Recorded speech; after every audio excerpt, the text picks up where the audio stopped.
There is something profoundly absurd, yet tenderly human about the small Romanian's village of Fierbinți. In the episode Anunaki, Partea Uai, the show dives deep into the core of human gullibility and collective imagination, transforming what could have been a simple, rural misunderstanding into a study of belief, fear, and community. The episode begins quietly, with the familiar dusty streets and the gentle hum of village life, but the tone quickly shifts as the rumor of strange lights in the sky spreads through Fierbinți like wildfire. It is in that rumor, that delicate balance between curiosity and panic, that the writers find a perfect metaphor for how modernity seeps into rural spaces, through television, gossip, and the unfiltered, sometimes dangerous ways in which people interpret what they cannot explain. The first scenes are deceptively calm. Bobiță leans on his car as if leaning on the axis of his small world, while Celentano, always caught between drunken wisdom and genuine insight, talks about the cosmic order as though he were a philosopher from a forgotten age. This duality between ridiculousness and depth is what makes Las Fierbinți special. The writers do not laugh at these characters, they laugh with them, revealing how superstition and science, ignorance and wisdom often coexist within the same person. When Gianni bursts into the bar claiming to have seen a glowing disc hovering over the fields, the village begins its descent into chaos. But that chaos is played not as horror, but as revelation. Each villager's reaction becomes a small confession of fear, hope, or loneliness. The camera work in this episode reinforces that sense of intimacy and panic. Long takes of people whispering, the silent fields lit by artificial light, and the flicker of neon in the background all contribute to an atmosphere that feels both real and otherworldly. The village becomes its own kind of cosmos, a miniature universe where rumors create gravity.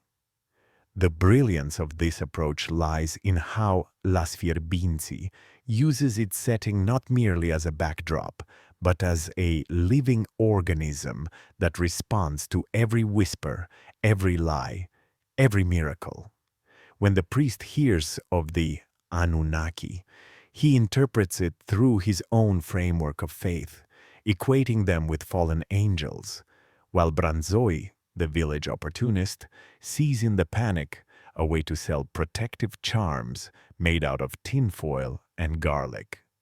The scene where the villagers gather around him, half afraid and half excited, is pure rural theater, reminiscent of folk rituals where belief and business intertwine effortlessly. One of the episode's most striking qualities is how it treats ignorance, not as a flaw, but as a mirror. The people of Fierbinți are not stupid. They are poetic in their confusion. They try to explain the inexplicable using the tools they have: memory, faith, and the endless chain of retold stories. This is where Anunaki, Partea Uai, becomes more than comedy. It becomes a social commentary on how information travels in a small community and how myths can form overnight. It reflects, in a distorted way, our modern world where fake news and viral hoaxes operate with the same mechanism. Someone sees, someone misinterprets, and someone benefits. But the difference is that in Fierbinți, the consequences are not global. They are intimate, human, and often hilarious. As the night deepens, the villagers gather to watch the sky. There is something almost religious in the way they stand together, necks craned upward, waiting for a sign. The camera captures their faces in soft focus, highlighting awe more than fear. In that collective gaze lies a yearning for transcendence, for something to break the routine of life. This moment feels deeply Romanian in its melancholy. People who have endured poverty, corruption, and disappointment, still looking to the heavens for meaning. But Las Fierbinți refuses to let the scene become tragic. Instead, it slips back into absurdity when the so-called spaceship turns out to be nothing more than the reflection of a new billboard light from the nearby town. The laughter that follows is not cruel, it is cleansing. The villagers laugh at themselves, at the ridiculousness of their panic, and for a brief moment, that laughter unites them more strongly than any sermon or feast could. There is a personal memory this episode evokes for anyone who grew up in a small town or village. That shared hysteria over something trivial, the way rumors can turn neighbors into prophets and skeptics into believers, feels universal. I remember my own childhood in a provincial place where an unexplained noise or a wandering light could spark days of speculation. Watching Anunaki, Partea Wa, I felt that nostalgia for the naivete of communal storytelling, the beauty of people trying to make sense of the world together, even if they get it spectacularly wrong. The show manages to capture that without cynicism, which is perhaps its greatest achievement. The dialogue in this episode deserves particular praise. The writers manage to blend humor and philosophy effortlessly.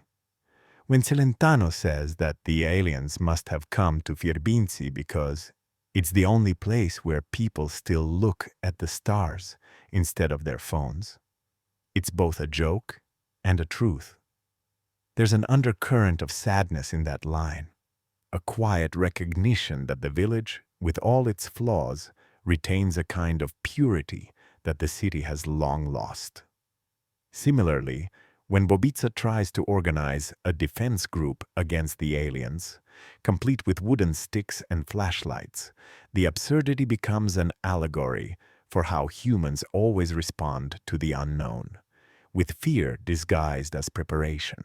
In comparing Anunaki Partea Piai to earlier episodes, one can see a shift toward a more allegorical tone. The show has always played with realism and satire, but here it flirts with metaphysics. The aliens are not really from outer space. They are symbols of every external force that intrudes upon Fierbinți, be it modern technology, urban corruption, or cultural globalization. The villagers' reactions become a study in resistance. Their ignorance protects them as much as it isolates them. They are not ready to integrate into the modern world, but they also do not want to lose their simplicity. This tension is the emotional core of the episode, and it gives even the funniest scenes a quiet poignancy. The last sequence of Anunaki Partea Wai is a small masterpiece of tone.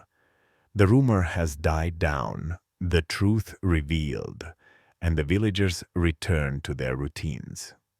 But something has changed. The sky is still the same, yet they look at it differently now, not with fear, but with a faint embarrassment and wonder. Gianni jokes that maybe the aliens just decided Fierbinți wasn't worth conquering, and Celentano replies, maybe they saw we're already conquered. It's a line that lands with unexpected weight, hinting at the idea that people do not need aliens to be lost. They are already under the influence of their own illusions, desires, and disappointments. From a cinematic standpoint, the episode's structure is impeccable. The pacing is slow but deliberate, allowing the tension to build naturally. The humor emerges from rhythm rather than punchlines, and the editing respects silence as much as dialogue. The music, subtle and melancholic, adds depth without manipulating emotion. This restraint shows how confident the creators have become in their storytelling. They trust the audience to find meaning without being told what to feel. What makes Anunnaki Partea 1 truly resonate is its universality. Though deeply rooted in Romanian culture, the themes it touches, fear of the unknown, the need for community, the absurdity of belief, are global. It echoes the works of rural satirists from other countries, from Fellini's Amarcord to Kusturica's Time of the Gypsies, where madness and faith coexist in a fragile equilibrium. Like those films, Fierbinți manages to transform provincial life into a stage for existential comedy. Ultimately, this episode invites us to laugh, not at the people of Fierbinți, but at ourselves. We are all, in some way, villagers waiting for the Anunnaki, inventing stories to give shape to our anxieties. The beauty of Las Fierbinți lies in its ability to reveal that foolishness and wisdom are not opposites, but neighbors, sharing the same small courtyard of the human heart. When the credits roll, one is left with a smile tinged with reflection, a recognition that the cosmic and the comic often meet in the same place, in the tiny, absurd, beautiful moments of daily life.